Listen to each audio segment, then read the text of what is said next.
Bərdə rayonunda Cavid adlı şəxsə məxsus pendir sexi fəaliyyət göstərir. Təəssüf ki, bu sexdə görülən işlər yalnız istehsalla məhdudlaşmır, həm də ətraf mühitə ciddi ziyan vurur. Sexdən çıxan qalın qara tüstü havanı çirkləndirir, yaxınlıqda yaşayan insanların sağlamlığına mənfi təsir göstərir.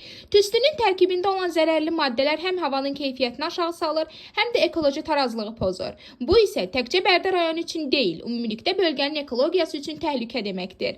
İnsanların gündəlik nəfəs aldığı havanın bu şəkildə çirklənməsi sağlamlıq problemlərinə, xüsusən də tənəffüs yolları xəstəliklərinin artmasına səbəb ola bilər. Hər bir sahibkarın borcu yalnız qazanc əldə etmək deyil, həm də ictimai məsuliyyət daşımaqdır. Cavid adlı şəxsin fəaliyyət göstərdiyi pendir sexində müasir filtrlərin və ekoloji standartlara uyğun avadanlıqların olmaması böyük bir problemdir. Bu məsuliyyətsizlik həm ətraf kəndlərdə yaşayan əhali, həm də gələcək nəsillər üçün olduqca təhlükə mənbəyidir. Dövlət qurumları və aidiyyatı orqanlar bu kimi hallara ciddi nəzarət etməli, ekologiyaya ziyan vuran müəssisələrə qarşı tədbirlər görməlidirlər. Əks halda bu cür laqeyd münasibət uzun müddətli fəsadlara yol aça bilər. Məsələ ilə bağlı araşdırmamız davam edir. Qarşı tərəfin mövqeyini dinləməyə hazırıq.